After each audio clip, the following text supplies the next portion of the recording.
officially start then. Are you all set? No. Oh, okay, great.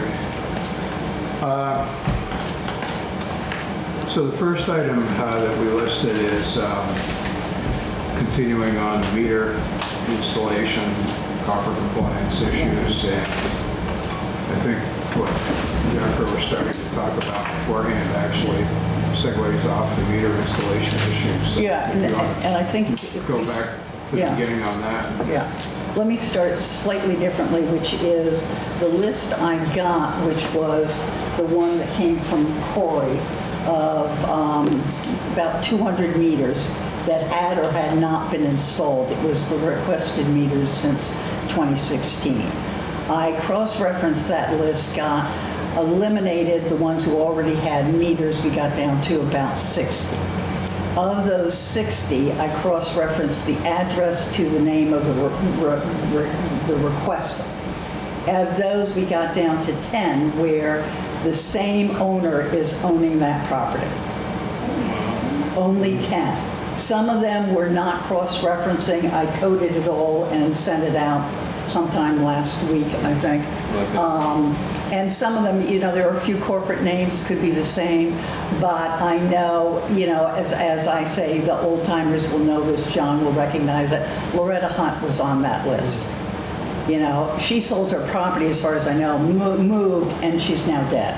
It is what happens with these things. Another person I know they sold their house 5 years ago. Does the new person want a meter? We don't know, they haven't requested. So we have 10 likely ones. Of those 10, I hadn't done it when I sent it out. I think there are 4 that have not gotten the copper lead inspection. I mean, we're only talking with 10. It's like there's no reason to prioritize these. So when Corey called and said, well, where do I start on this? I'm going, well, at the top of the list. But he did have a valid point. What happens when they say, how is this going to affect my rates? And so that's what I was discussing, was the whole thing of looking at the spreadsheet of what it is when you're metered, what it might be based on the average. If it's a 1 or 2 family, if it's an older couple who don't water their lawn, you're probably 8,000. What are yours running, Pam? I have no idea. I have the breakdown, but I have it on my computer, so we've got the cross-reference by address and name. Carter and I are like 55 to 8,500. Yeah. And a lot of these people are very low, and so, and I've forgotten who I was talking to, is it the average or the mean or whatever, but I looked at the interim, and it was really about 7,000 gallons is the halfway point on below 13.5. So I flowed a sheet for Corey at 8,000 and said, and I think I can do it, is say we can plug in what we might think the usage is and figure out what the cost variable is. But right now in the meter, compared to what you'd be paying metered compared to staying non-metered, there are still going to be a significant number of people who will fall into paying less with a meter. So if we want to incentivize meters, that's when I suggested this thing, which is maybe if we don't have the staff to do it, but we have the meters, we would subsidize the person up to our cost of our employees. And whether that would be cheaper than hiring contracting with the contractor, we'd still have to contract with some because we can't get too far. What I said initially when this was proposed, and I have to admit it was Kevin Charbonneau who mentioned it, I said, we have the employees, so we're paying them anyway. So that is our real cost-effective savings. We have the employees. If they don't really have anything active to do, then we got them there, we can have them installed. But the question would be, with a list of certified plumbers that are approved by the city. Of course, the problem is, can you get a plumber when you need one? Well, the other problem too is if we don't do it in a chunk of the city, then every resident needs to pull a permit. Whereas if we do it as a project, we can pull one permit the entire project. Can we pull one permit and use different plumbers? No. Do we know that is for sure? Yeah. Didn't we I've bring got- that up once before? I think you're right. Yeah, the city install, and it was one of the things that occurred to me. And the question would be, how much would it cost to be the permit? And just leave some of those costs to the homeowner if they want Well, to fast I track. mean, isn't the installer responsible for obtaining the permit? Because the way, Would it be a city project? I've got it in here. Yeah. The way it was explained to me by, drawing a blank on his name, but the lead guy, was that if we did a project and we had a plumber go around and do those, they would only need to do spot checks. If we mix and match plumbers, they are going to have to check every house, which is going to require permits for each house. It's developing it as a project. Yeah, So then what would Corey be doing otherwise if he were just doing like one by one? And our people are doing it? Yeah. We don't have to. yeah. Because we're municipal Okay. and the water system Yeah. itself, we don't have to pull a plumbing permit. Yeah. But we could potentially, could Fred's pull a plumbing permit to install Newport City meters? And then they could contract with Fred's if they So wanted to? the permit needs to list every address that you're going to. Okay, yeah, that's the problem, yeah. I remember going through this before, so you're right. Yeah, I thought there was something that was wrong with this theory. That way it fulfills, not just a blanket, it fulfills a specified blanket. Yeah, yeah. Do you mind if I ask a couple of questions? Ask our Is that chair. all right? Okay, so go back to what you said, Jennifer. So of the 60 that you got to, Yeah, 50 are not connected to the name of the person who requested? Yeah. And you said that was since 2016? it was a list, and I think most of it was probably 2016, 2017. I have to admit, I was shocked at the level of turnover. Okay. That's the most amazing thing. Yeah. But I think, what I rationale, just if anybody cares, my thinking was these were people like Loretta Hunt. They were single people who, asked about this. There's a couple that didn't qualify because they were apartments. There's one, one of the people was Shattuck on East Main Street. Right. Has to be Shattuck Motors. It Right. shouldn't be on resident Right. thing. That's right. So, some of those, and those got sort of knocked off. Okay. And I have to admit, having disposed of that, I went on to other things and I barely remember the list. I guess I could bring it up because I So nailed that, Tori. so my question is, I know two families in the city, and I'm not going to say it here. After the meeting, I'll ask you. But I know two families in the city that had requested meters at some point. I don't know when, 2016, 17, 18. I don't know exactly. And I think there are a couple of answers. Okay. They might not have made it onto that list. Yep. We don't know if there's another list where it is. This is the only list we've been able to turn up. And so this is a list which was 2016. Right. They used it until like 2018. Okay. Or so. And they did the significant number there Right. because they were listed as installed. What was freaky was some of the ones that were listed as installed when I did a double check because we had the name, we had the address. So I double checked the addresses to begin with. And there were some that were listed as installed and they weren't, and some were, selling the property, or whatever, and I think 3 or 4, which I might have included, are apartments. Yeah. So I guess my next question about that is, if we have people, 10, that we might be able to, check on, and they don't have, you're talking about a project, okay? And I think if I recall before, that it was one of the goals was to try to do, like if you found a house, do the neighborhood. Yeah. So is it possible then to do something like that? If you know that there are people do not have a meter is to then survey that neighborhood. Like my friends over on Jackson Yeah. that want one, Yeah. they don't have one. Yeah. And the question is, Now, Jackson's one of the ones with a bum address that was asking for a meter. It was a bum address and a bum name. Couldn't cross-reference either. They got bounced off. that's weird. Yeah, it is weird, but it wasn't the only one. Patrick's done the schematics for where we Right. can plug these in Right. I mean, I'm and just see, thinking of yeah. going back to the I don't know whole whether it's project worth it idea.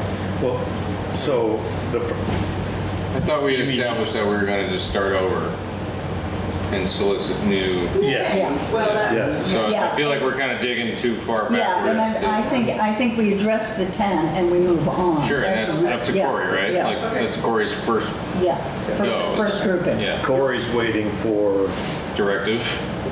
the directive and information so that when he gets asked, what's it gonna do to my rate? Yeah, yeah.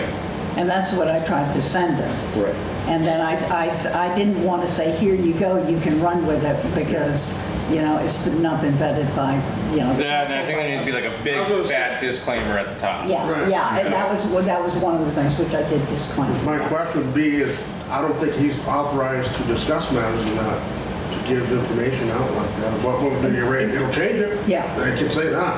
Yeah, But And- a dollar and- amount, I don't know. and potentially it's one of those things, if you really want to know, call the committee, you know, we can throw out a whole lot of information and try to talk them through it.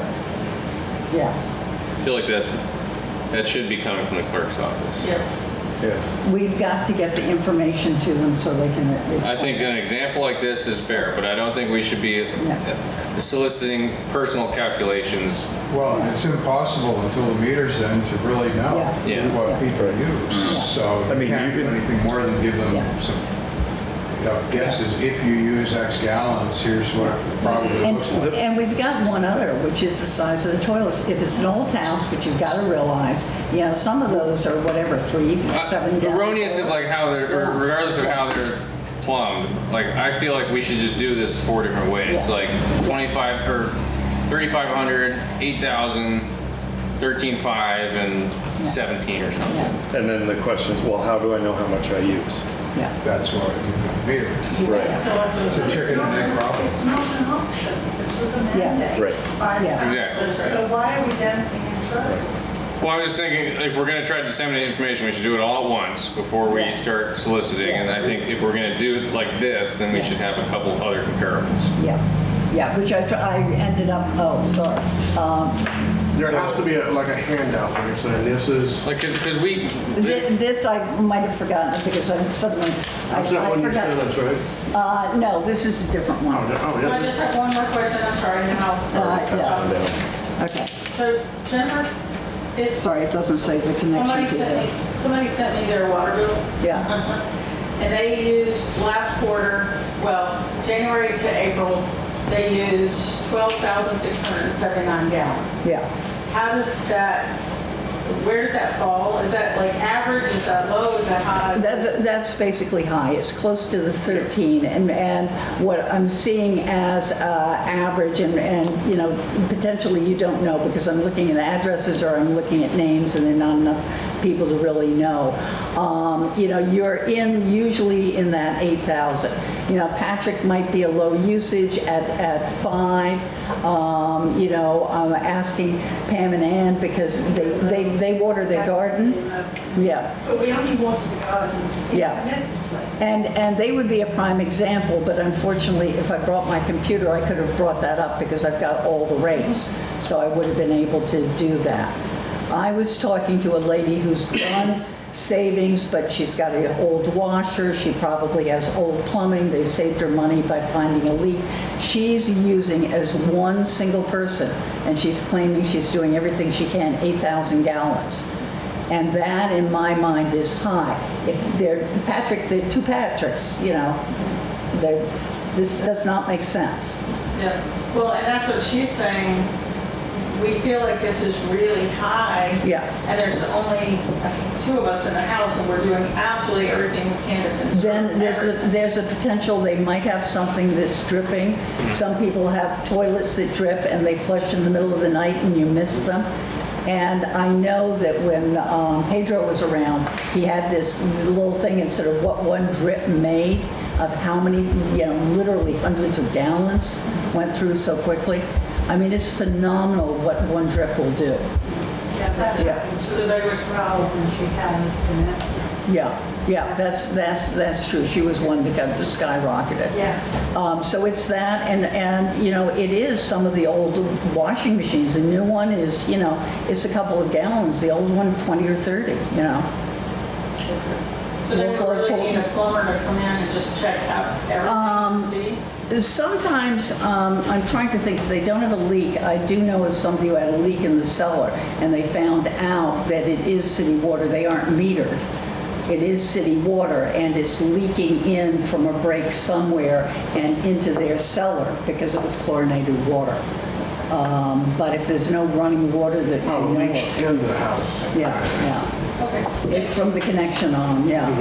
I mean, it's worth them to check it out and ask the questions of the toilet size, I think, I don't even know if I'd ask the question, like the first place to start is put in a damn meter. And then. They have a meter. Oh, they have one, oh. Yeah. And that's the thing, they have meters, she tells me that they're absolutely doing everything they possibly can, Yeah. that they know how to do. Yeah. So I'm just gonna tell her And what this you is said similar is to the high. single lady I know, because they're 12, she's 8, Right. So is that, I'm just trying to like make this, get this on task with what we're Yeah. talking about. Like, Yeah. is that Yeah. stuff that we also need to be putting in like an informational packet? Like, how to be water conservation measures and identifying leaks? Like, Yes. Yeah. I mean, yes, but Pam had a good point. Meters are not an option. yeah. So we don't need to beat around the bush. I mean, you need to call. If you don't contact us, we're going to contact you. Yeah. It's a matter time of for time. a meter, Yeah. period. So are we saying it's not even worth providing this information? I think you provide it because. We can- Absolutely, I Yeah. agree. I think you can vaguely provide it, the average family of 4 will probably see a reduction, and leave it at that. Oh, I don't know about addressing it. I think we can say it safely for singles and couples. Yeah. I think a family of 4, That's more yeah. right. Yeah. Yeah, and if we have some names where we know of families of 4 that we think are average, we can look up and see. Yeah. And I think doing something they can hand out in the clerk's office is going to be better, because I did one of these, the initial one of these I did for Stacy to ask Nimrit for doing the planning. And the one problem we might have is they, I think, can only print 2 lines, not 3 on the bill. So we were discussing that, but they can combine numerous rates in one line. So it's just, we're going to have to see what they come up with for wording for what to put on a bill, because it's going to confuse people. We used to confuse them anyway with the wording before, but that's something I've been working with Stacy on, of seeing how this is going to sugar off what they're going to see on the bills. So addressing the, say, mailer we're going to send out, it should have something about a generalized, we're going to meters, we need your support. We need to be more transitional, so to speak, but direct. We can't be authoritarian and dictator. People don't respond to that very well, and makes the process a little bit more difficult. But the more information we can give them would help ease their mind, help them manage it a little bit. I'd like to be a little bit more informed about what's happening when you're telling me I have to have something in my house. Right.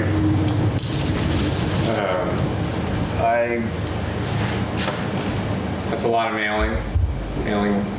We're all trying to be like fiscally responsible here. So Well, we're having like we're only gonna do 10. can I just finish off? If we're gonna do like 4 pages of information to 700, 800 households, I feel like that's going to be a burden on the clerk's office or whoever is disseminating that information. So like I would advise that if we're gonna put out information other than like notice, you are required to have anything more than like a 1 page. Honestly, I think we should just have like a website page on the city website, and your 1 page mailing can have a QR code or a link to it, and people can type it in, and like, because Or alternatively, call the clerk's office for. Yeah. Or call the clerk's office, because like, I don't want to, we can't set this out there and then change the rates again in August and expect people to be very pleased. That's Yeah. exactly. And we are going to change the rates in August. There's no two ways. Yeah. I mean, we're already under budget,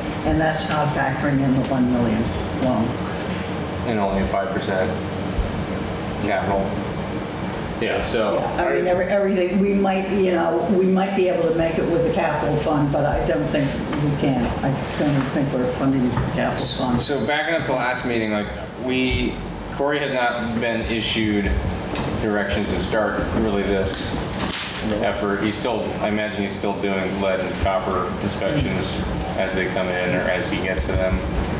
But do we need to get council's approval? Like, The question after the last meeting was whether or not the council needed to approve their getting going on the process. And with like the Rick and I had a deadline. Conversation about that Yeah.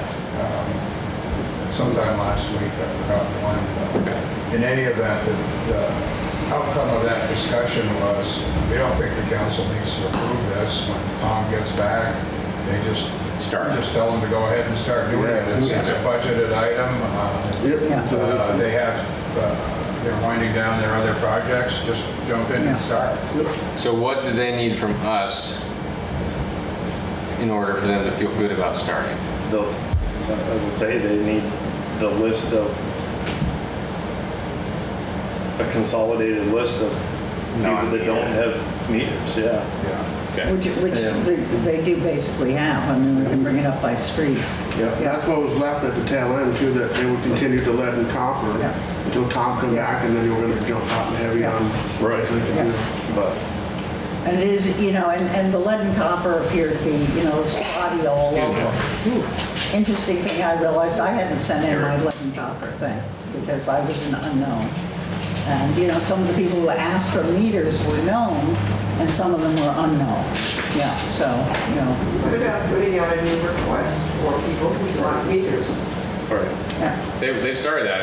It's on the billboard as you drive through Gardner Park. Yeah. Did we put out anything in the papers? Did we, I don't think there's been a huge campaign. No, I was actually intentionally holding back a little bit because I wanted to make sure we could satisfy all the ones that we have currently on the list before we start there's making. only 10. If it's, that's news to me. Last week, 2 weeks ago, we were talking about it being more like Sent 50 or this out, 60. Didn't I? I copied everybody on my email. You did, but we haven't met since then. Oh, okay. Yeah, I'm not keeping up, I confess. Oh, okay, yeah. So I certainly, after the last meeting, I made a conscious decision, not thoughtful necessarily, but a conscious decision that we shouldn't be looking for more people if we couldn't satisfy all the people who were already on the list. But if it's true that we've only got 10 that are real, let's put it out there. I would stake my reputation on it, If not, they change to LLC. That's good enough for me, Jeff. Yeah. And if they say I was on the list and they were on the list, I'll. And we say, great, you're on it again, congratulations. City Newport Water Department. City of Newport Water. Or city. Yeah, that was the what, that was the. No, I thought it was Newport Water Or Department. Newport Water Department. No, there's a Gmail for that. For that him specifically, right? Yeah. Not everybody has a computer, so you could give them a phone number too. Yeah. So, That worries me a little bit. so do we, one thing I'm wondering is like, I have all of this information for the unmapped or unmetered water hookups in the city, and they have like geocode address locations, so like their Google Maps address. Yeah. So I'm pretty sure I gave this to Corey already, but like one thing I'm wondering is we've talked about the contact information. Like if we can only make people come to us so much. But like, do we want to be submitting all these addresses to white pages and providing Corey with contact numbers so that he can directly call people and not, because otherwise the city has no phone numbers, email addresses. Does Web Pages give you cell phones? Yeah, sometimes. Yeah. Okay, because Yeah. nowadays, 90% is cell phone, The other thing is to canvass the neighborhood, Yeah, but that's a lot of man hours. Like, Yeah. This may sound silly, auto calling, is that an option? Auto call, it's I fun. don't know, it's likely to piss people off. Robocalls, yeah, I'd hang up. Nobody's going to answer. I'd hang up. And if they do, they're going to hang up immediately. Because that's what I do. Just throwing, I mean, Yeah, between that and you can actually program, depending on what your phone plan is, you can actually program your phone to automatically reject all robocalls. Yeah. oh, So that's kind of pointless. So Rick, just before you came in, we touched upon the point that you and I discussed, which was that when Tom gets back, they should just go ahead and jump right into working on the people on the list first and then everyone else signs out. Yeah. I think that's right. And I think that's what Tom's counting on. So.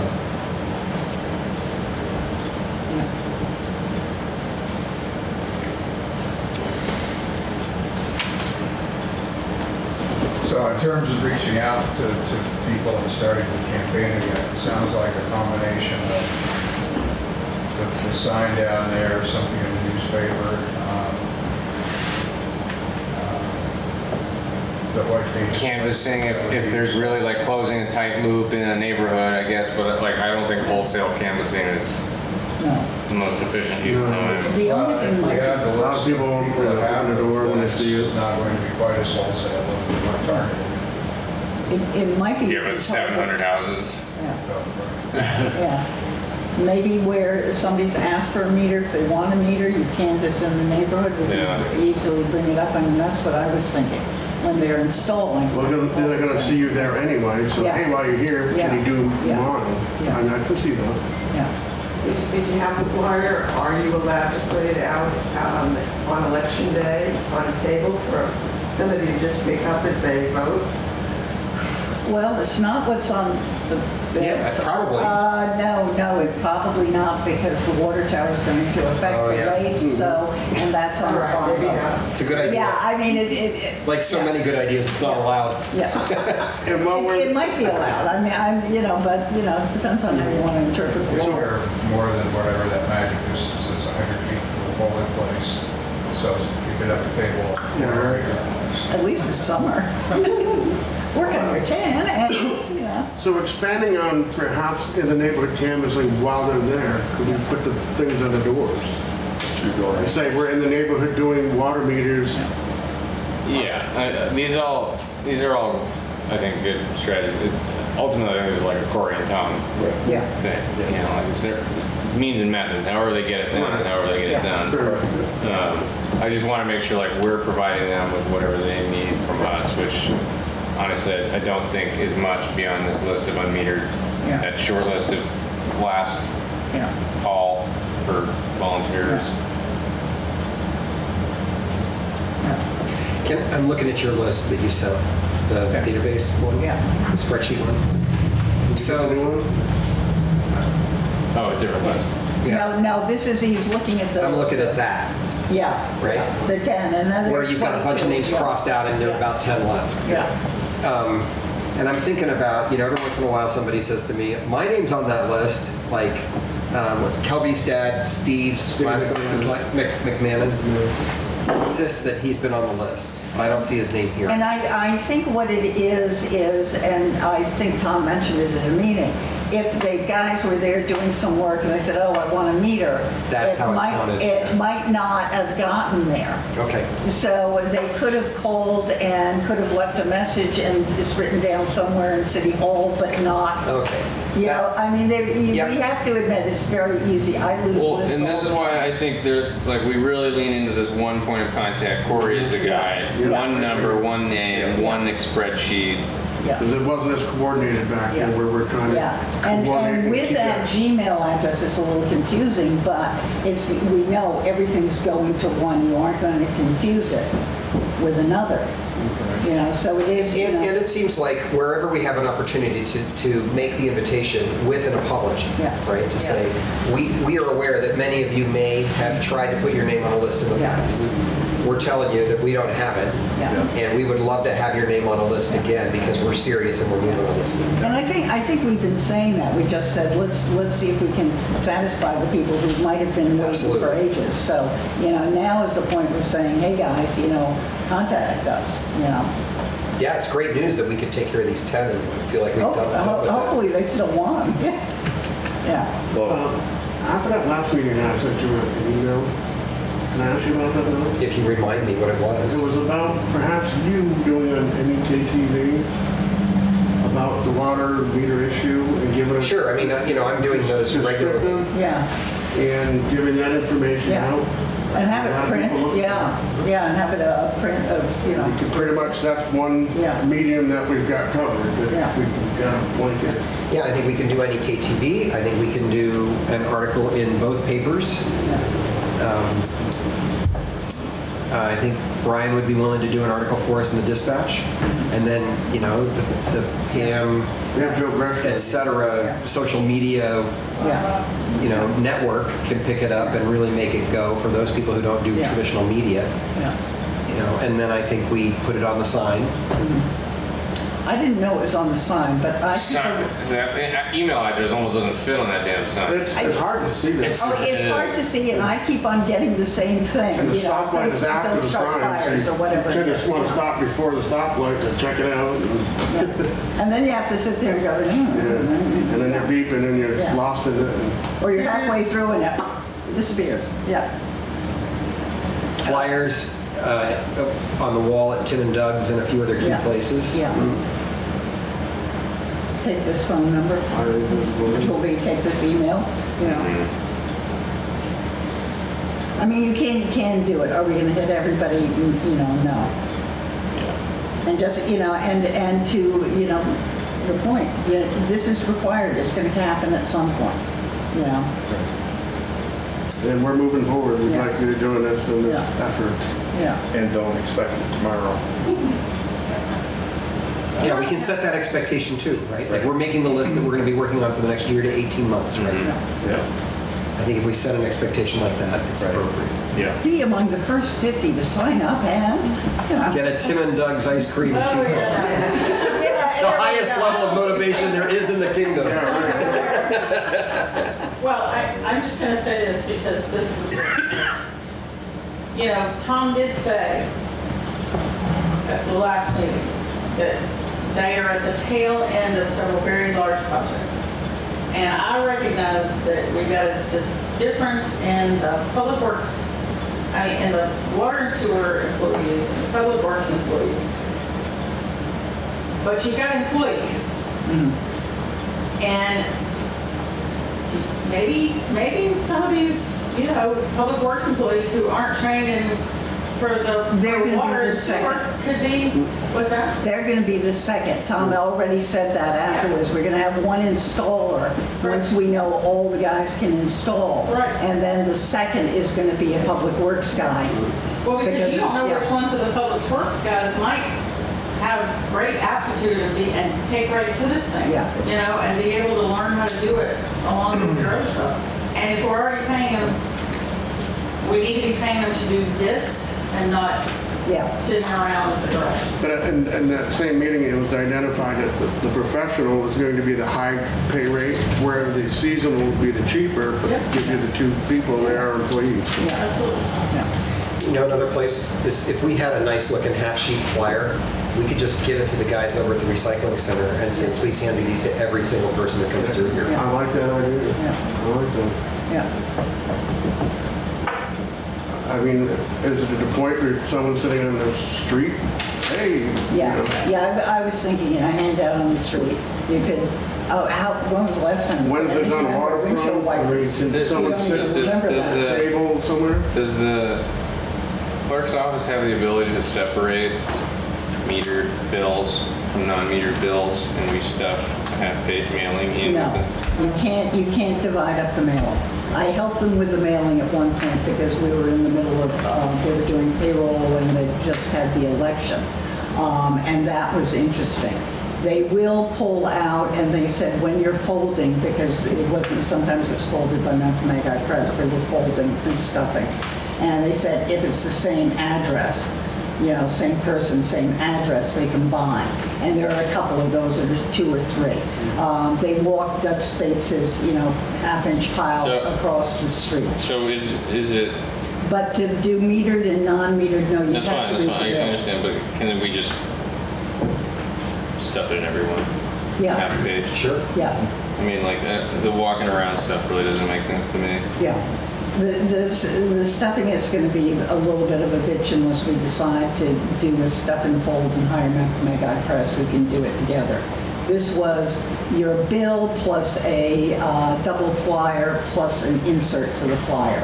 So you ended up getting, Wow. that was a lot that you were folding, yeah. I was thinking like one of these, But but so just you- the size of an envelope Yeah. with a QR code and big fat bold letters. A On single bright one. orange paper. Everybody must be metered. Yeah.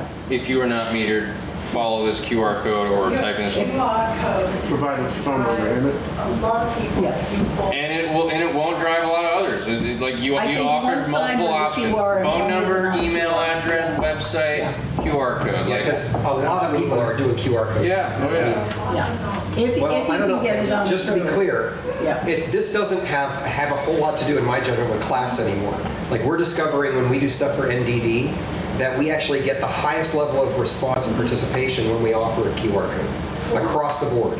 Because everybody's carrying a phone around these days, and they've all gotten used to being able to just point it and shoot instead of having to type something in or make a phone call. So I feel like that's like the least that we could do as a Yeah. group to get Corey and Tom to sign off on it when they're ready to get going, and then the next bill goes out. I mean, can we even make it in time for the next bill?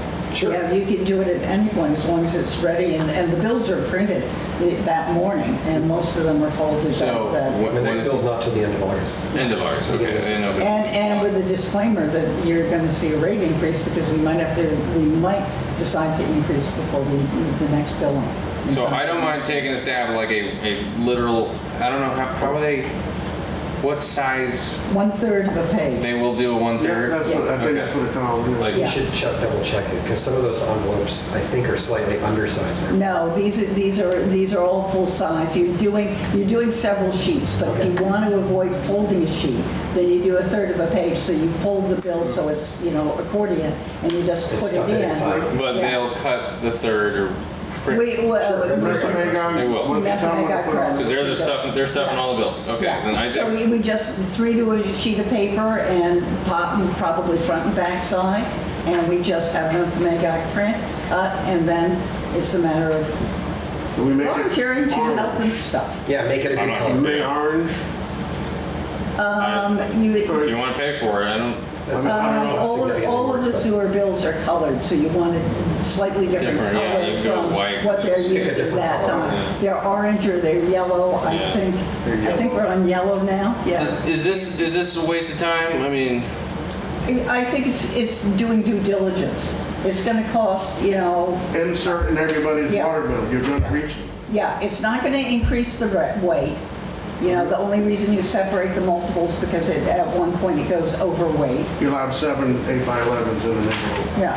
Yeah, and you just, you've got it. You might as well, if people are metered, with a disclaimer. If you're already metered, go about your business, but if you're not, you will have to be. okay, I will pull something together that you all can take a look at. We're not blanketing mailing the whole entire city, just people paying water. That's right. Yeah, Okay, it's great. that's still a lot. I mean, half of the people we get are already metered, but, hey, Yeah, so, But you might they might Yeah. do the little thing and you might get their email. yeah.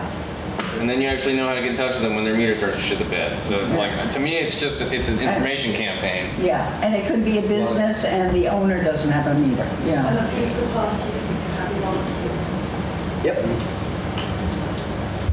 That's That was my true. other thing. Do we need a little picture on the back, Patrick, that shows how to tell if you have a meter or not? I can put something together. So that somebody says, I don't know if I have a meter, and they walk downstairs and So look at you want a Picture of front and back, Excuse third me. page. You don't need that because they're either paying a metered rate or a non-metered rate. They might not know how to tell. we could give them a one-liner on the bill. Like if there's a number of gallons in this. Yes, the there you box? go. Okay, Yeah. fine. That works. Yeah. I think it could use an explanation. It could, but I have to admit, there's some of these pictures that I'm sitting there going, what are they trying to tell me? Right, Yeah. it's like trying to put together IKEA. Yeah, yeah, Right. yeah. Or the cocktail glass on an angle with a line through it. What does that mean? You know? You should know if you need it or not. Be careful Even not if to you, tip over if you the- purchase a home, I'm pretty sure that's going to be identified. Okay. The home purchase. Actually, Any- it's generally not, No, unless it isn't? somebody looks at the water bill. So that can be overlooked in that regard? Yeah. Well, I mean, the water charges are adjusted implicitly, but 99% of people don't know whether they have a Yeah. meter or not. The only way they'll know is on the bill. It's Yeah. not one of the data points gathered for MLS information sheet purposes. There was a 10-year-old house that was getting water that was discovered during the land closing. It had been constructed and never made the rolls. It never paid for water. Wow. So, Yeah. I feel like we should move on at this Yeah. point, but my last question is like, if I'm making this thing, is it also lead and copper? Or is the, Yes, hit Okay. both. You might as well, yeah. you know,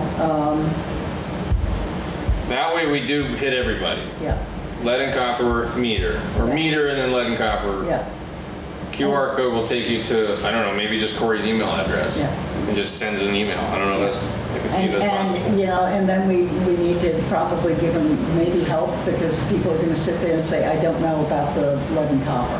I didn't know till I looked at the list that it wasn't known. I sort of thought, I have a meter, they were in, they checked, you know. I mean, lead and copper, they would have had to let the water guys into the house.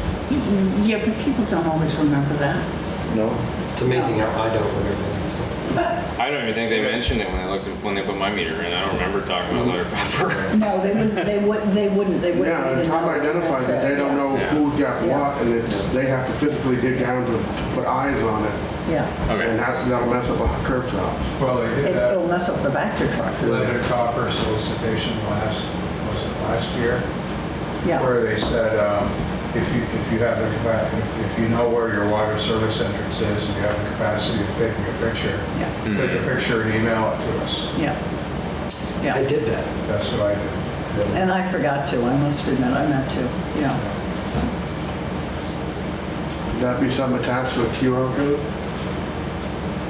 No, To you, send it to a place where Corey? can you, if the QR code sends you to a Gmail address, can you send a photo?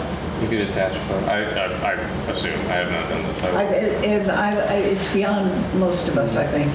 If nobody in the room can answer the question, we might not try that. I'm just thrilled to be moving on this, so I want to get the first 10 done and find out how long it took us and how much did it cost us. Right. Yeah, And we'll know how further Tom can go and achieve too. yeah, That's what we need to know. yeah. And then what are we looking at for a timeline in terms of the water tower finances? Yeah. I don't know for sure. I'm pretty confident that we should have the bills in hand by the 1st of September. I think we can press on our contractors and say, if y'all want to get paid, we want to know what the final invoices are here.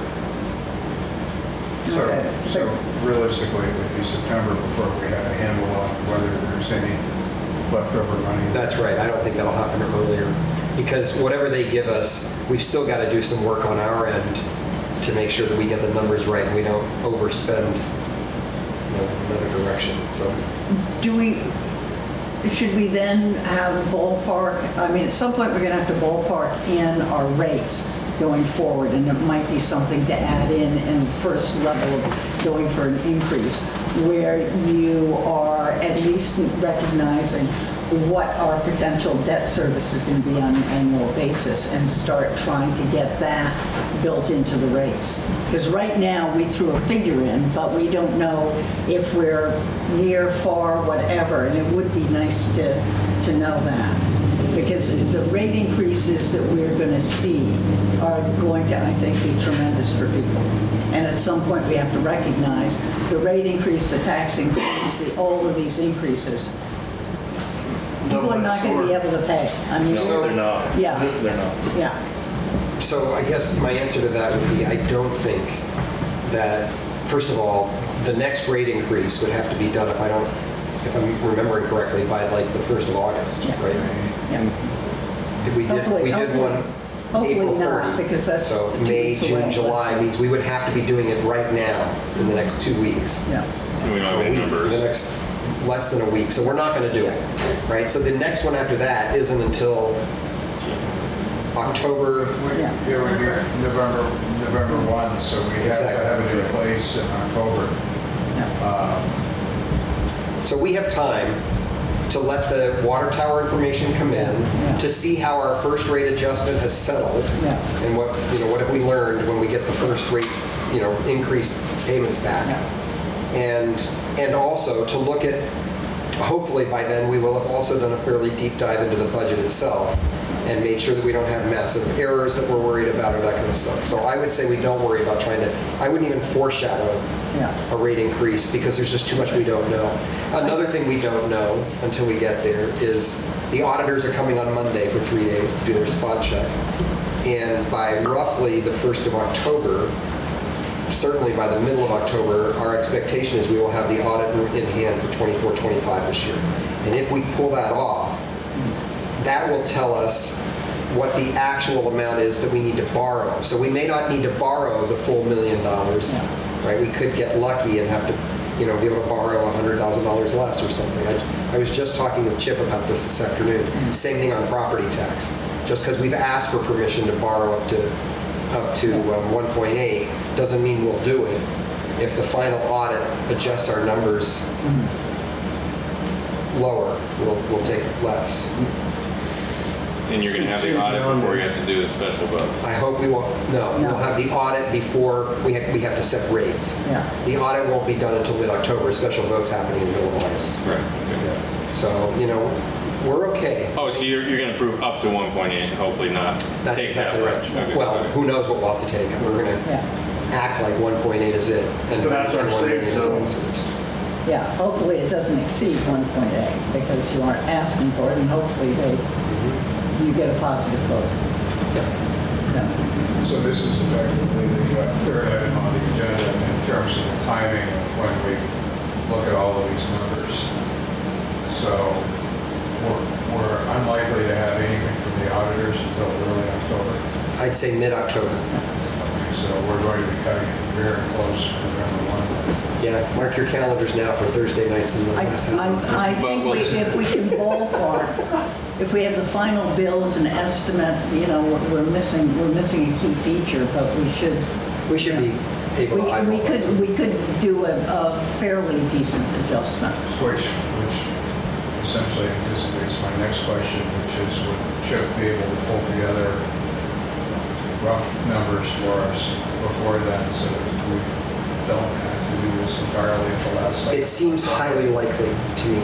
And first of all, I've never been through this in an up-close and personal way, so I'm learning as we go. But Chip is coming in person on Monday. He's going to spend a day and a half with the auditors and with us, helping us all to kind of understand the process on our end and making sure the auditors are getting what they need. And so I think it's quite likely that, once we have the final numbers from the water tower in, he'll be able to help us with those. And I think we can probably get to some guesses about the rates. And the key thing that's not missing from your monthly totals is your debt service. And that's one of the things. So that knowing when the debt service is going and when that's going to kick in is important. But those don't get pushed until the end of the year. So That's when they get paid. that's a big question in a couple of respects. One, projected interest rate. Yeah. 2, term, 10-year to 20-year. Yeah. 3, hours of patience, an annual payment, is it a semi-annual, quarterly? Yeah. And a lot of bonds are annual, but that's not necessarily Okay. mandatory, I don't think. Yeah, I haven't had a conversation with the bank about this this yet, so I really don't know. We haven't started talking about the terms on those. And honestly, I had been figuring, let's wait until we get through August 12th. Is the Vermont Community Bond Bank be going to? No, we would go to Pasumsic. Pasumsic Now, is for the bond is, Pasumsic a doesn't. $3 million bond for the water tower. Yeah. We would go to the Vermont Bond Bank next year. So it would be a Vermont municipal bond. That one would. It pays twice a year. That, yes. Yeah. But what we don't know is on these two, the 1 million for the sewer fund Yeah. and the 1.8 million for the general operating fund. Yeah. That's already been pre-approved by Yeah. Pasumsic. Yeah. They've told us they will write those notes if the voters Because they approve. know it's not bonds, yeah. Right? So on those, I suspect we'll have monthly payments that we have to do, Yeah. but we haven't talked. What about on the interim loan for the, to take you to the 1 year point where you go with Vermont? Yeah, my goal on that one, if we can make it happen, and I don't know that either, we haven't talked about it, would be a lump sum payment at the point of because the whole thing is structured as a loan in anticipation of bond income. So I'd rather not have to make payments out of our operating budget. Unless you have the money, We'll make sure you can do an early payment without an early payment penalty. Yeah, every time we talk about it. Yeah, okay, Is good. that one going through Pasumsic too? Yeah. The short term? Yeah. The short term? Yes. Yes. That was all part of the package we put in front of Pasumsic. Yeah, I think you absolutely want to keep that on the small payment at the end from a cash flow perspective. Yeah. Except if we have the money, we could just stop the interest on part of it. That's a possibility, yeah. Right. Yeah, so, That well would be worth really another investigating. If by chance we get, a windfall, But given that the plan for paying it off is a bond, it's, yeah, given the other demands, Yeah. it's unlikely that it's true, it's very true. so you don't walk yourself into something you can't sustain. It seems like the sooner we get to the budget and the expenses, if we can cut expenses between now and July 1st next year, that would be wonderful. Just make sure we don't, So how do we go about that? How do we go about doing the deep dive into the budget itself for this current year that we're in, not the next budget cycle, which will have to begin in September as well? It's pretty simple, I think. That Tell me how simple it is, Paul. Some people aren't going to like it, but I'm good at that. Go ahead. people like Tom that put in a budget number need to sit down with a worksheet and they need to tell us what is in every line item. And then we compile that and then we look at it and say what can be cut. The problem is I don't think you're going to find that. I don't think that thought was actually put into the budget. I think that this was an historical budget that was, well, we charged this much to this account last year, so let's up it a little bit. That's exactly what they've been doing. It's been incremental budgeting for at least a decade. So then what they need to do is they need to say, okay, tell me what you're buying out of this budget and how much you're going to spend on each item. You've got to start. So I have not, I've just been crazy busy. So I got my budget spreadsheets from the Champlain Water District. Oh, you were able to get them? Yes. Excellent. And I'll share them with you. We should probably just sit down and look at it. But this is a spreadsheet that, if I can remember how to operate this computer.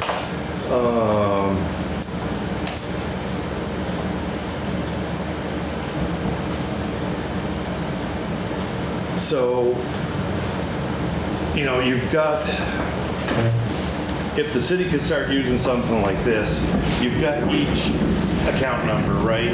Your description, you've got your current budget, total spent to date, expected actuals, budget request.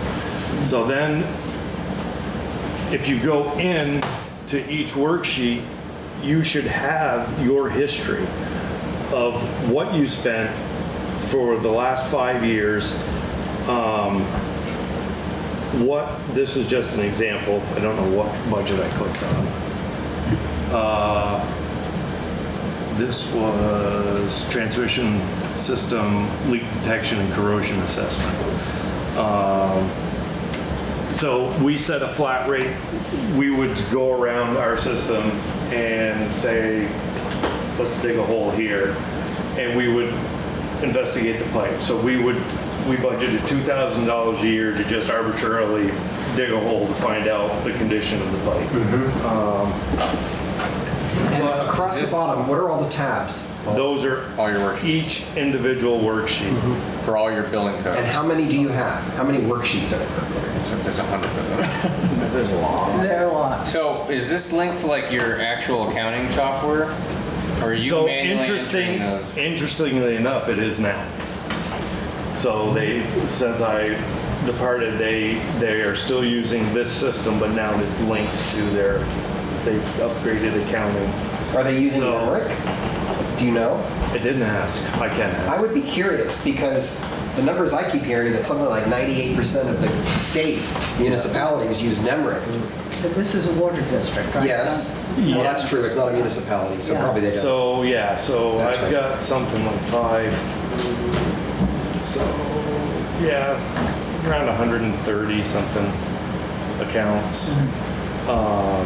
This was just the transmission side of things. That did not cover the distribution side of things or the labs, because we had our own lab, we had our own everything. This is just taking care of the big pipes. So I think there are two things that have to happen kind of in parallel, and eventually they'll merge. One is what you're describing, which is Tom going through the current budget or the current financial statement, whichever we're looking at, right?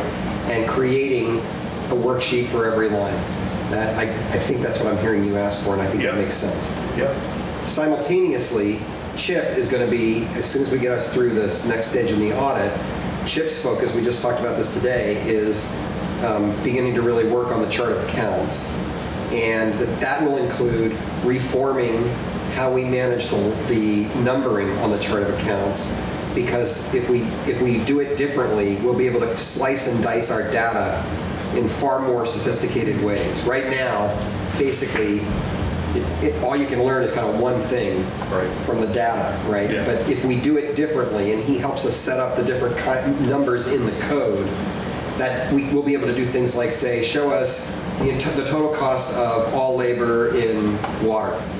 And it can pull it from different departments and just show it to us. Right? So he'll be working on that simultaneously, and I keep wondering about the chicken and the egg, but I don't think we want to wait for him. I think we want to start the worksheet process that you're describing now. Exactly, and then you just assign whatever the new account numbers are going in the future, but, Yep. you know, the culture within the city's got to be turned upside down. That's good. We can do that. And if we have those numbers and we can see where stuff is going, that will help. It helps us with rate stuff also. All that stuff helps. It's a great area to trim the fat too, is what you're identifying. Yeah, and they're going to be expecting us, the residents. I mean, I know myself as a resident, Do our due diligence. I'm expecting it. Right? Hell, you were expecting it months ago. Yeah. So, Get them all. I mean, I'm willing to. I've got some other stuff. I did get a typical meter installation, but From like cost from them? one that I had thrown up years ago, but it doesn't. It's more new construction where you don't have to use a meter horn, and so I've got a typical for a straight in sort of design, not one that comes up. So we're gonna need like 3 different schematics. Especially if we utilize New England backfill. So we've got a straight one, we've got to figure out how we want to come up with the other 2. I mean, I know the city typically uses, well, I don't know what they are now. Is it Aldrich and Elliott still? But Yeah, anyway, yeah. if we want to, if the city wants to foot the bill for a little bit of CAD time to have one of their engineering techs just hammer out a couple quick details, you know. If you tell me what it is that we need the drawings for, in the kind of language we would have to use with an engineer or a design person, I got no problem at all spending a little bit of money to get ourselves reformed here. Yeah. So I've got to talk to, so here's one of my questions for the task force. I'm not sure that Tom is the right, and I wish he was here, but I think I need to be talking to Jason more than I need to be talking to Tom. I mean, he's the one in charge of the system. I mean, he's the one that should be worrying about the details. So I think I need to start setting up meetings. You're talking about for the actual meter, the drawings for the meter installations. Right. So Right, identifying that stuff. Corey and Jason as point of contact. No, Tom's just a no, you're just supervisor. saying for you. For me. Yeah. Just me. for you. Just for me. For the meter installations and stuff. Does Corey You know, do installations? No, I don't think so. What was that? Yeah. I was just asking Patrick if we knew if Corey did installations, otherwise Oh, no, I it's don't going to be believe whoever so. our installer is. So this let's, isn't- Paul, when Tom's back in the office on Monday, let's Yeah. just say to him, we'd like to go talk to Jason about this and get some drawings done. Because I need to, Tom and I are going to be spending probably more time than he wants going through this ordinance. Because this is turning into a Herculean task, this ordinance. I am picking away at it. Unfortunately, the next 3.5 months for me are going to be, my time is going to be limited, but I will continue to pick away at it. And if we can get those sketches done, if John take his stab at the water shut-off portion. We already have the civil portion, which we could utilize if we had to in lieu of water shut-offs. But this has really turned into a two-pronged thing. It not only is it the ordinance, but it's looking at the city specifications to make sure that one isn't trumping the other, or that one has the information that the other one says it has. Did I say that right? Yeah. And doesn't conflict, yeah. Right. So it's a specification, it's turned into a specification review also. And that's, my background says that that's where the public works director Needs to be in it. needs to be, you know, not in the field. Say that again, I may have misheard you. Needs to, the public Be works director focused. needs to, Be focused on the specs and the ordinance. that's what I thought, okay. Not in the field. Not, okay, I thought you said not interfere. No wonder I was confused. Oh.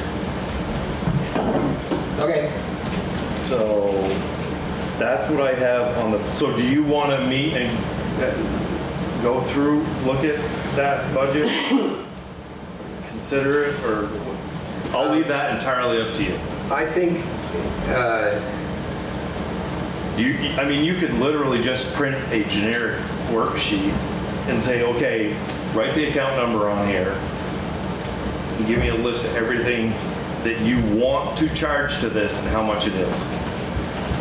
Except You be could that do a simple. series of 80 worksheets, and then we could ask Carrie to input them into a spreadsheet when she gets on the job on August 25th. Right? If Tom finds it easier to just go through and do it Well, by and I'm hand. sure Tom's foreman, I mean, they probably submit numbers to him too. So I see this, it's going to be handed down, right?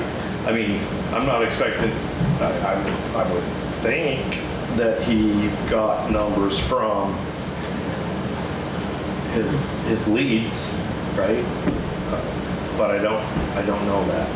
I think Tom knows what. I suspect he knows this budget Rick, pretty you well. might, Lori has had her hand up, I think. You could just jump in, So Lori. much that she's tired holding it up. That's okay. Go ahead, Lori. So, as part of the financial committee, with the question of what are we doing with the budgets and what are we looking at, and, you know, the idea of digging in and finding stuff, I'll use my one example from this week.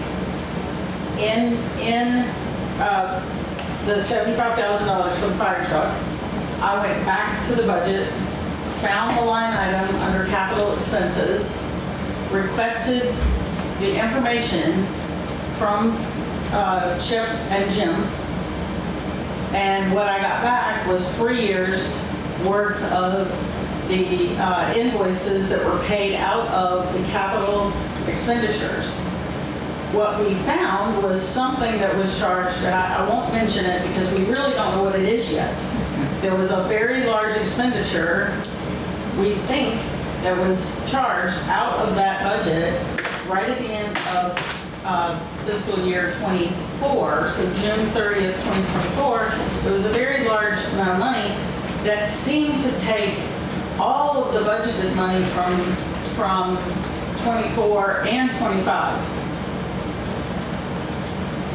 But we're really not sure what it is. Well, I want to be really careful because No, I'm just saying. so I don't want to go too far down that path because Chip has some thoughts about what's actual cash, what's obligation, Right. and we don't know the answers yet. So I don't want to speculate in any way in public. No, about this. and I don't either. I'm just saying, so we found this thing, and now we're gonna figure out what it is and how, you know, Chip is looking at it. Should it have gone here? Should it have gone there? What's that offset?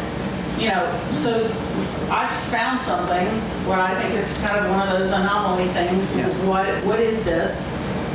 And that's what we're trying to do on the financial committee, and I'm just using that as my example for this week, is, you know, because that's what I was looking at. So, I mean, water sewer is gonna be different, because it is a enterprise fund, there's lots of in and out, there's, you know, stuff. But I think that each department could do what you said, and the ones that are coding the invoices, and my understanding is, at least I think, we have copies in the system of the coded invoices. And if we see something that's out of line, I'm not gonna be afraid to ask, what is this? Just because we need to figure out if it was done correctly. Well, that's part of oversight as well, too, is to look at line items and identify where there may be But discrepancies. we have to realize how many thousands of bills there are. I mean, you look at the budget when it comes through, when they're doing the checks, you know, there are 30 items that say pick and shovel, that, you know, every single charge is individually listed there, so, yeah. But, you know, I think Tom once said that, you know, if he was asked to describe what the line item was in his budget, he could answer it. He couldn't answer it in what NIMRIC did to it, So- which was interesting. Exactly. So I just want to, this is a general, I guess, the city comment, or, I mean, it pertains to what we're talking about here, but, so every quarter, there should be a sit down, and there's nothing that's too minor to be recorded in, but every quarter there should be a sit down and say, okay, you budgeted this, we're here. What do you expect for the rest of the year? That's why you see in my spreadsheet here, you've got your expected actuals. You've got, you know, and if if you budgeted, I don't know, 30,000 and account 500, but you need to spend 50,000, okay, maybe you can do that, but you gotta show me where you're cutting that 20,000. There's gotta be accountability and there has to be check-ins. I mean, we recorded, and they still do. I mean, if you went to Staples and bought a mechanical pencil for drafting, it's recorded.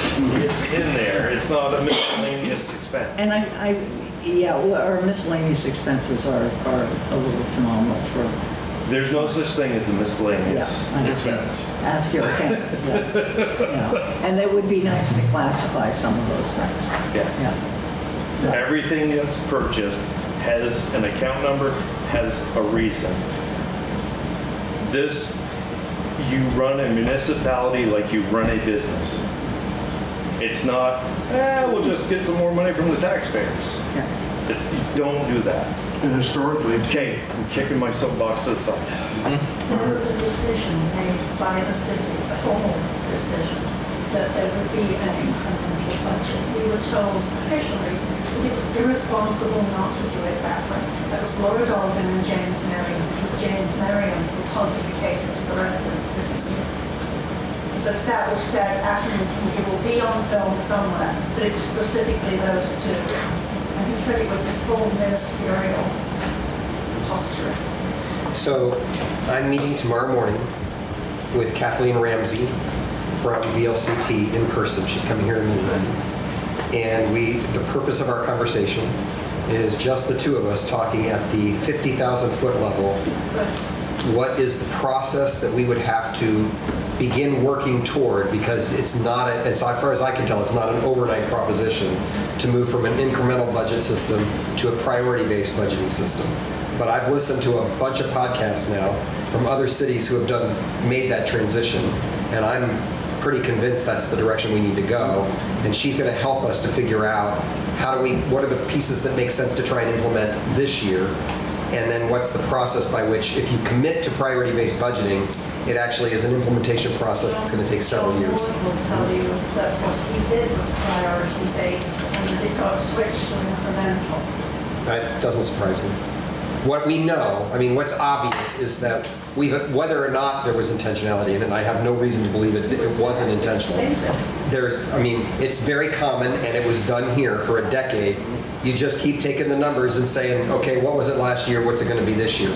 I've been budgeting that way for years in nonprofit world too, and until you hit a problem like this, it can seem like it's just totally reasonable to keep going along and doing it that way. If you go full to priority-based budgeting, it actually involves a significant amount of input from the community, like not just talking about water and sewer, but talking about the general budget. Yes. What are our priorities as a community, and how do we allocate resources to make sure that we're meeting those priorities? And I suspect it's going to be a project to get us to that full-on kind of budgeting, but that's what Kathleen's going to help me start trying to understand tomorrow. well, we're identifying where we have been weak in the past, so that's the key. We could identify what the proper roles and jobs, and should be a much smoother process. From your lips to God's ears. Yeah, right. I don't know whether we have that much fluff that is in there. Hopefully we do. There's no way to know until we do it. But I'm not going into this process with the assumption that somehow we're going to trim $400,000 or even $100,000 out of this budget. Yeah. My guess is. I have to make clear, yeah. But Do it you do the helps. due diligence, and going forward it will And help? going forward, it's a huge help. Absolutely. Not too worried about that. And correcting, we've been able to correct some things. We've been able to move money that, you know what I mean? We've already started on a process of correcting things that have just been out there for a very long time. And here's something, if we're talking about this, is it worthwhile to separate into a totally separate checking account and savings account, the water and sewer being enterprise? Chip would say it's not necessary. It's not even good practice. The question you're trying to solve for is actually better solved through effective accounting measures and using the system that we have fully and effectively to do what we want to do. Because the danger of doing it the way you're talking about is that we end up back where we just tried to clean up from the last 3 months, right? Which is we have 25 different accounts. Every time somebody wants to do something different, they start a new account and try and tuck a little bit of money over there. So no, Chip would say there's nothing wrong with using NEMRIC to its full advantage and making sure that we're fully accounting within our general operating budget, or not our budget, but within our general operating flow fund for all of this. Right. It's totally appropriate. And then, with the selection of a city manager, that selection process is going to be crucial for maintaining this going forward. Those department checks, the system, Absolutely. Yep. So really, we've got two things going on at the same time that each have several other things going on in them, right? But one is we need to do this kind of deep dive into all three budgets for this year, and we need to start that as quickly as we can. And we need to lay out a process for budgeting for the next fiscal year, 26, 27, I hope by September, so that the council has 4 months to really walk through every piece of this and fully understand what it is they're passing when we put a budget up for a final decision in each of those three areas. And just, I'll say it out loud here, it's my intention that we will be looking at approving a budget in all three of those areas, including the water and sewer budgets. So when we were passing our budgets, when our commissioners met, we were in there with our worksheets, and when a question was asked about a certain... You could answer. Right. That's where we're going. And if they wanted a copy, they got a copy. That's where we're going. At least I that think that's happened it for with the me. general budget, just not the water and sewer. Yeah. Say that again, Jen. It's what was happening with the general budget, just not really the water and sewer.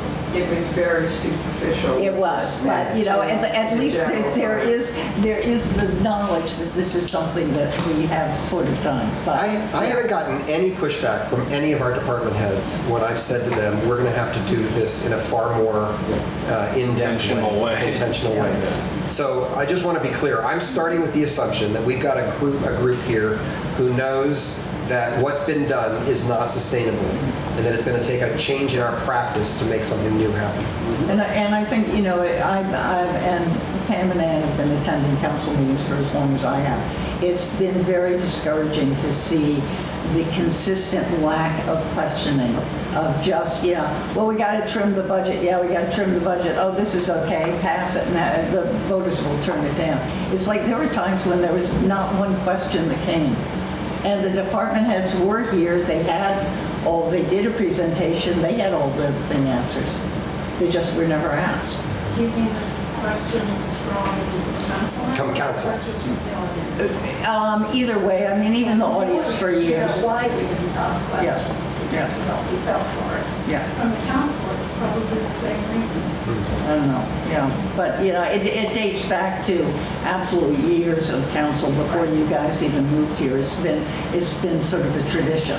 Only thing that got cut was something a council member had, a problem with or support of.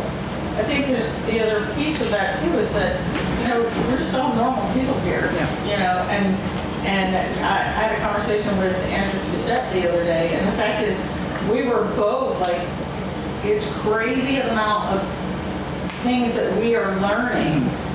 He said, learning things from Chip, learning things from council, it's a learning curve. Yeah.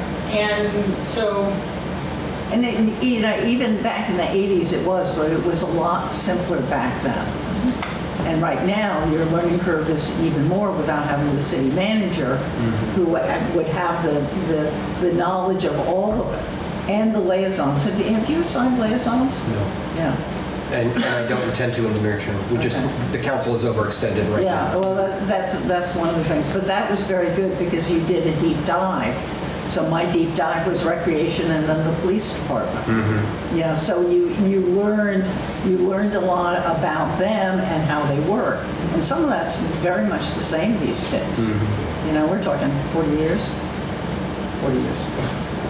Well, and a lot varied from council to council Yeah, in terms of and what how the they handled liaisons it. did or didn't do, or Yeah. were encouraged to do, or discouraged from doing. Yeah. There was no consistency. Yeah. What else do we have to do tonight? Well, I think we've touched on most of it. I guess the only other question I had is the 5-year projection aspect of this for all 3 budgets. What role is this group going to play, and what's the timeline?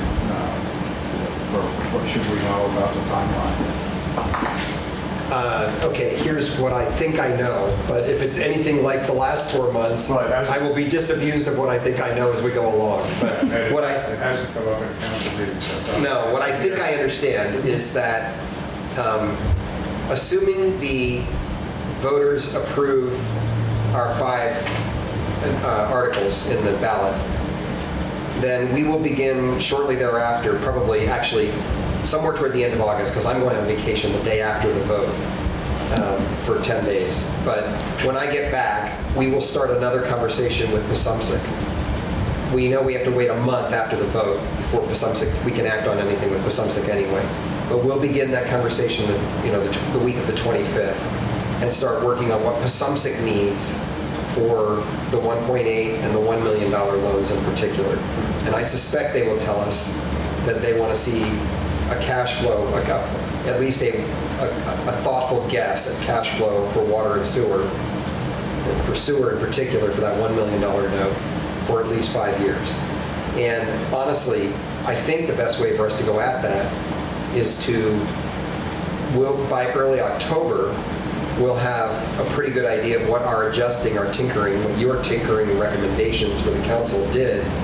And based on that, we will also have had time to do a deeper dive into this year's budget. And it's not going to be any more than, this is how much total income we expect to get from our sewer rates. And it's divided over these 4, at these 4 payment points in the year. And these are the expenses and how we expect them to hit. It's not rocket science. It's actually I now know, I was trying to make it way more complicated when they wanted a cash flow statement for the line of credit for 1 year. I wanted all kinds of detail underneath it, and finally it was made clear to me that no, all we really want to know is where do you think the big income's going to hit, what's going to get spread out over the year on the income side, where do you think the expenses are going to happen, and lay them out and just give us your best guess. So honestly, I think when we have some more information by the middle or so of September, it'll be a question of sitting down and playing with numbers for a long evening together, and we can work it out. Because nobody can really tell us exactly what's going to happen 2 years from now. Well, exactly. No, especially if meter installations do take off or we get a contractor, because our revenue is going to go down. That's right. You know? And we're going to have to adjust the rates to make sure that it doesn't. Right. Or to make sure that our expenses are lower in the process, one or the other. Right. And so, at the end of the day, the bank has made it clear to me that what they really want is confidence in our reporting and our balance sheets and the integrity of the mayor and council and any other leadership we hire, that we are all aware of how to maintain a budget, and as Paul says, to do a constant financial projection throughout the year and make sure that we're tinkering up and down as necessary. So the cash flow is mostly to show, yes, here's how we think that the payments for this loan are going to get managed, right? Along with everything else. But the real question is, who's making decisions here, and do we have confidence that that will continue? And to ensure that we're stable. Right, and what they mean by stability too is, does the council show a sense of responsibility? So I had a conversation with a banker this morning who said that they didn't come knocking on the city's door in the last 2 years to try and be helpful. because they weren't particularly confident. Not, I don't mean like last 2 years. In the last several years, I don't mean to make that a statement of judgment about anybody. But just they said, we could have knocked on the door and said, how can we help? And we didn't choose to come looking to be helpful right now either. So, we're that corner is turning. We are shifting. And I was invited to come have a conversation with that banker because they're watching what's happening in the newspapers and gaining some confidence that we're taking it seriously. Here's a question, talking about budget. Do we have the year-end figures and can we get them? There used to be a printout that we used to get at the end of the quarter. They're preliminary and they haven't been adjusted, but at least we have some sort of ballpark to get some eyes on. And those haven't been shared with the people. The thing I am most confident of at this point is the balance sheet. So I can tell you where we are, but I don't have. We need to talk with Chip after next week. Let's get through the audit, or not through the whole audit, but through the investigative part of the audit next week, and then ask Chip what he can do to provide us with preliminaries. And it should be easier to do that after this next week too, because the audit is going to ask us for a bunch of material about that. That's I what was just thinking, it's a key on them. maybe, but I'm not. I don't feel confident using those numbers as our starting point until I have a little bit more information. The balance sheet stuff changed so much from 3 months ago.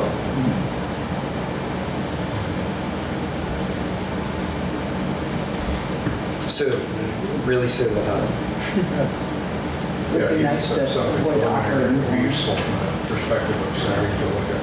Yeah, we really can't wait until October for the audit for this. Exactly. We agree about that. But part of that will get cleaned up as Chip is working on the chart of accounts too. He'll find a lot of stuff and ask a lot of, if I know Chip, and I think I do pretty well now, he'll start digging. Even a ballpark's better than, I know what they built, not what they brought in, not what their expenses are. So, That's fair. I can assume that we brought in, too little to cover our expenses. And it would be nice to know that. That's my basic assumption. We built a budget and we're trying to get money enough to do that budget. But we don't know if we're hopefully not further behind on last year. I will ask Chip next week. Which wasn't last year when we started this project. Is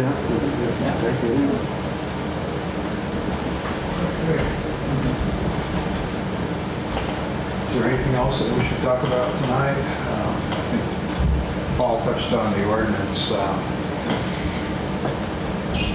One question that I have that I need to ask Jim about that I didn't get to this week, it has to do with the interest rate that the city collects on delinquent taxes, whether the city ever voted to move from the default rate of 1% per month to the optional rate allowed, which allows an increase to 1.5% per month after 3 months.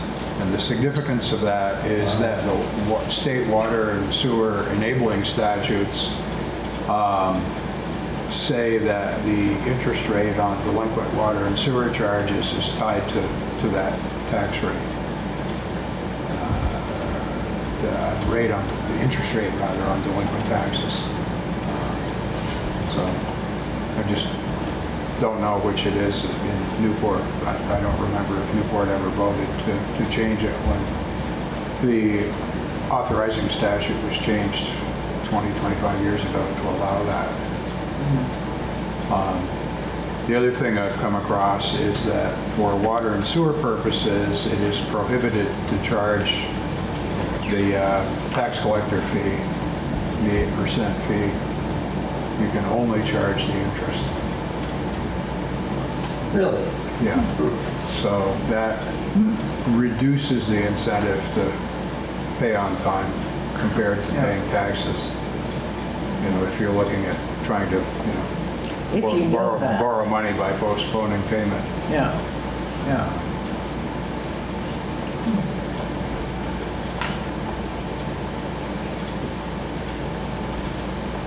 Okay. Yeah. And I guess the last comment I'd make about the enforcement side of all of this is that in going through all of the new, or relatively new changes to the tax sale rules, I think it's going to make the disconnection procedure far more important than it's been in the past. In the past, I think the city's focus has been to use the tax sale process as the enforcement means rather than disconnects. But, That's been your point all along, right, Paul? I totally agree. yeah, no, I think, yeah, the changes in the tax sale rules will have an adverse effect on cash flow generally, because of the fact that it's, if I'm reading it correctly, it's now impossible to start the tax sale process until taxes are at least a year behind. Correct. Whereas under the prior rules, in theory, the process could be started if they were a day late. Wow. Although as a practical matter, most towns waited at least 3 months before they would do anything. And a lot of towns started offering payment plans, but the ability to offer payment plans is mandatory now. And with having to postpone for at least a year before you can even start the process, that guarantees that by the time you go through the whole process, a property is going to be somewhere between 2 and 3 years in arrears by the time you get through it. So that, a lot of municipalities historically have a tax sale every year to try to stay on top of it. They don't let people get more than a year behind. Now it seems as though you have to build into your budget an allowance for uncollected that's going to be essentially a year's slippage on whatever your typical delinquency percentage is. So what's the highest priority for Tom Bernier from this group's perspective? Is it, go It ahead. sounds like sitting down with him and going through the budget, because all he needs to do is task Corey. If Corey needs support, he can go to Jason.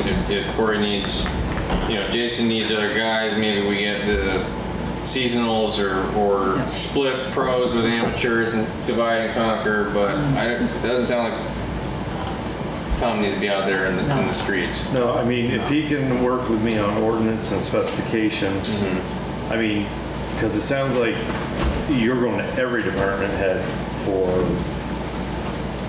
the budget breakdowns. Absolutely. So that's really not specific. I mean, it is No, specific but to it's a us, lot but bigger it's job for Tom because he's got the water and sewer budgets as well. depending on if he developed all the numbers or if the I guess guys. that's my question. That's what I'm trying to ask is, in a perfect world, we could just do it all at once. But in the real world, is ordinance the highest priority, or is the budget worksheet process the highest priority? We put off the ordinance stuff for a month. Well, I mean, where I do you can want keep. to start? I mean, like I said, I can keep picking away, but I'm going to be rather tied up for a while.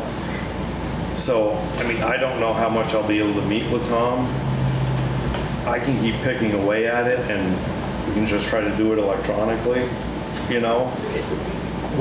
If we sat down together, you and Tom and me and anybody else who wants to come for one evening and just did nothing but work on the ordinance specifications, could we finish it in an evening? No. We would get a good jump start on it. Or an afternoon, I don't mean it has to be an evening. Yeah, no, So what if we blocked out, what if we tried to do three things at once, right? The meter stuff is going to start. We've got a plan for how we're doing that. And actually, it's not going to take a lot of effort from Tom. That's it's going to run more of the itself. clerk's office and Corey. That's right. Right. The ordinance, I would propose that we block out, 3 hours once every 2 weeks for the next month and a half. And just whatever amount of time you think it's going to take to get that ordinance process locked down by early fall, right?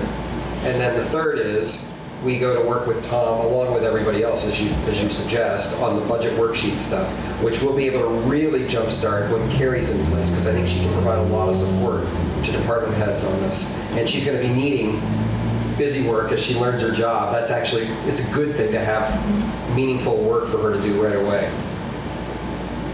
So that sound all right? I'm trying to make sure that I understand how to help direct people's time. yeah.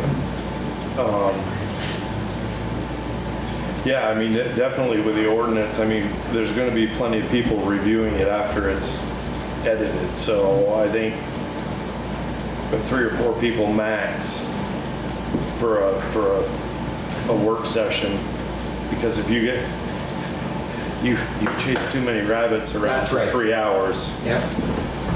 Yeah, because you're going to be able to task Tom with like, okay, now go create descriptions of these codes, Right. and I'll see you in a week. Yeah, 'Cause exactly. You don't need I to be see. there while he's remembering or digging them up. Right.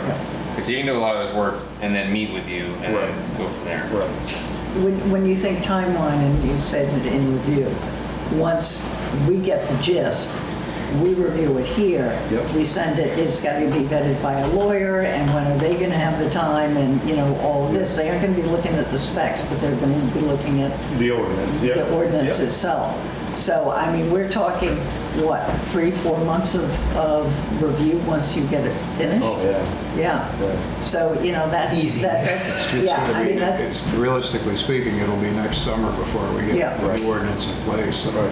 But we don't want to be the part that slows it down yeah. Right. here. On this note, can I say per city, or I have this notice already drafted out. The Yeah. QR code, if you scan that QR code, it creates an email on your phone already addressed to Corey with a, I'll just show you what it was. Love it.